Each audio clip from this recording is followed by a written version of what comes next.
જે આજે બિનહરીફ જે સીટ થઈ છે, કઈ સીટ થઈ છે અને શું છે? આજે નડિયાદ તાલુકાની 5 નંબર ચલાલી સીટ શોભનાબેન નવીનભાઈ સોઢા આજે ઉમેદવારી ભરી હતી, ઉમેદવારી નોંધાવી હતી.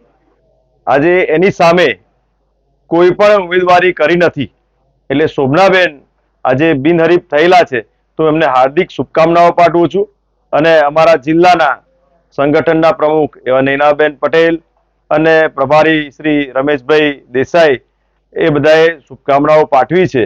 અને આજે તાલુકા પંચાયતની અંદર મહુધા વિધાનસભામાં આજે નક્કી થઈ ગયું કે મહુધા વિધાનસભાની નડિયાદ તાલુકાની અંદર આજે ભગવો લહેરાવાનું સાબિત થઈ ગયું છે.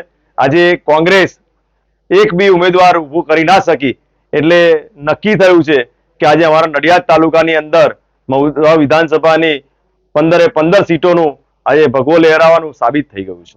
My school is one such future-ready school where I understand each and every concept taught in the class and don't rote learn, where teachers don't just use books and blackboard to teach but use new ways of teaching and learning like audiovisual learning, activity-based learning and group activities, which enhances my conceptual understanding. My school also teaches coding, which is an important 21st century skill.